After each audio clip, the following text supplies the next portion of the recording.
হাততালি দিতে হবে না, প্লিজ। হাততালি দিতে হবে না। আমি ওনাদের সন্তান, ঢাকায় জন্ম হলেও আমি আপনাদের সন্তান। আপনারা আমার কথা মনোযোগ দিয়ে শোনেন। এই মাটি থেকেই আমার বাবা মুক্তিযোদ্ধা কমান্ডার এবং বাংলাদেশের ফার্স্ট ক্লাস কন্ট্রাক্টর হয়েছে। এই মাটি থেকেই আমার দাদু এমপি হয়েছে, আমার দাদু বাংলাদেশ ব্যাংকের গভর্নর হয়েছে, আরেক দাদু ঢাকা বিশ্ববিদ্যালয়ের ভাইস চ্যান্সেলর হয়েছে, মামা ৬ বার এমপি হয়েছে, জনশক্তি মন্ত্রী হয়েছে, মা দার্শনিক হয়েছে, আমিও ২বার সংসদ নির্বাচন করেছি। আজকে এখানে যারা আসছেন, কুমিল্লা জেলা, ব্রাহ্মণবাড়িয়া জেলা, চাঁদপুর জেলা যারা নারী প্রতিনিধি, আগামীকাল সংরক্ষিত মহিলা এমপিদের বিষয়ে গুলশানের সাক্ষাৎকার আছে। আমি বিশ্বাস করি অনেকেই হয়তো হবেন, আমি নাম বলবো না।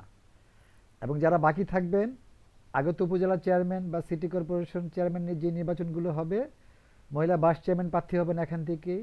যারা সাবেক আছেন, নতুন আছেন তারা হবেন, যারা কাউন্সিলর হবেন, মহিলা মেম্বার হবেন, অসুবিধা নাই, স্বতন্ত্র অবস্থান থেকে আপনাদের পাশে থাকবো। আমি সোহেল সরকার নির্ঝর। এখানে আসতে আমার আসলে কারো পারমিশন নিয়ে আসতে হয় না। বৃহত্তর কুমিল্লা তো আমরাই সৃষ্টি করেছি। কুমিল্লাকে ভেঙে চাঁদপুর, ব্রাহ্মণবাড়িয়া আরও ২টা জেলা বাড়িয়েছি। এখানে একাধিক কলেজ সরকারিকরণ করেছি, রাস্তাঘাট করেছি। ঢাকা, কুমিল্লা, চাঁদপুর, বিবাড়িয়া সহ সারা বাংলাদেশে আমাদের অনেক অর্জন আছে, অনেক কিছু করেছি। আমাদের নারী শিক্ষার্থীরা, নারী কর্মীরা যারা আছেন, আপনারা বেশিরভাগই নীতিবান, আদর্শবান, চরিত্রবান।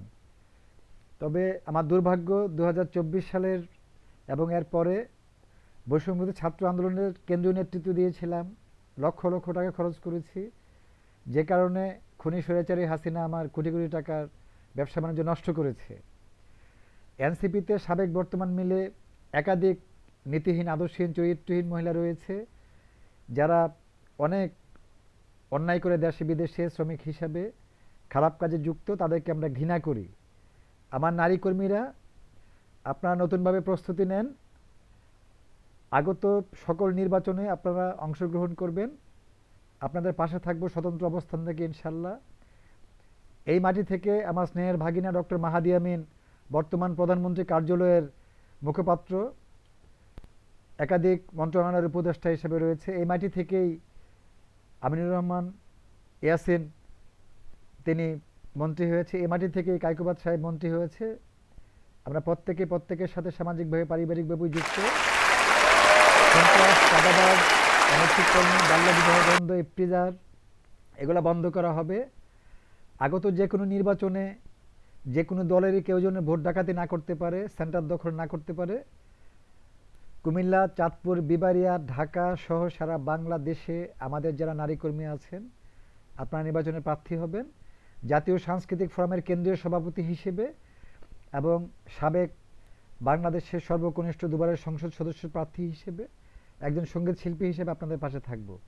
আমি কথা দিচ্ছি, এখানে কোনো দল লাগবে না। বর্তমান প্রধানমন্ত্রী জনাব তারেক রহমান অত্যন্ত বিচক্ষণ এবং জ্ঞানী মানুষ। তিনি হাসিনা মার্কা রাজনীতি করবে না বলে আমার বিশ্বাস। আমরা সবাই সবাইকে চিনি। আমি বিগত দিন বহু বছর ইউরোপে ছিলাম, তিনিও লন্ডন ছিলেন। আমাদের সবার সাথেই সবার সম্পর্ক। তাছাড়া ধানমন্ডিতে আমার বাসার পাশেই আমার বোন জবেদা রহমানের বাসা, আমরা একসাথেই বড় হয়েছি। আশা করি সামাজিকভাবে, রাজনৈতিকভাবে আমরা সবাই সবার মঙ্গল চাইব। আমি চাই তেলের দাম কমানো হোক এবং সকল দ্রব্যমূল্য যেগুলো আছে এগুলো কমানো হোক। সাধারণ নাগরিকরা বাংলাদেশের ভালো থাকুক। দেশে যেন সন্ত্রাস, দুর্নীতি, চাঁদাবাজি এগুলো বন্ধ হয়। এগুলো হচ্ছে আমার বর্তমান প্রধানমন্ত্রীর কাছে চাওয়া। সুপ্রিম কোর্টের অ্যাডভোকেট জাহানারা, তিনি আমার এখানে বোন, অত্যন্ত সহজ সরল। তো তার পাশে আমি আছি, সে নেতৃত্বে আসতে চাইলে নিশ্চয়ই আনবো। বিবাড়িয়া থেকেও আমরা দু একজন ভালো নেত্রীকে আমরা রাজনীতিতে আনবো। চাঁদপুর থেকেও দু একজন ভালো নারী নেত্রীকে আমরা রাজনীতিতে আনবো। ঢাকা জেলা, সাভার, আশুলিয়া, ধামরাই থেকেও আমরা কিছু নারী তৈরি করতেছি। রংপুর বিভাগেও তৈরি করতেছি, সিলেট বিভাগেও তৈরি করতেছি। সারা বাংলাদেশে আমরা নিরপেক্ষ অবস্থান থেকে আমাদের চরিত্রবান, নীতিবান, আদর্শবান নারী কর্মী তৈরি করব। এখানে কোনো দলে যেতে হবে না। স্বতন্ত্র অবস্থানটা হচ্ছে সবচেয়ে সুন্দর বিষয়। তারপরও মৌন সমর্থক কেউ দলের প্রতি থাকতে পারে, সেটা দিস ইজ নাথিং। আমি আপনাদেরকে কথা দিচ্ছি, আমার কোনো কর্মী সারা বাংলাদেশে কুমিল্লা জেলা, ব্রাহ্মণবাড়িয়া জেলা, চাঁদপুর জেলা সহ ঢাকা জেলা সহ যে যেখানে নির্বাচন করবে, আমরা সেখানে জনগণের প্রত্যক্ষ ভোটে পায়ে হেঁটে আমরা জিতিয়ে আনার চেষ্টা করব ইনশাআল্লাহ। আপনারা কেউ হতাশ হবেন না। আমি কখনো গুন্ডা বাহিনী নিয়ে কোনো অনুষ্ঠানে আসছি না। কোনো চাঁদাবাজকে ছাড় দেওয়া হবে না।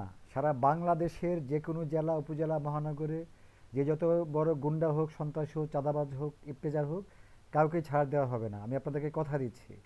আপনারা আমাদের দোয়া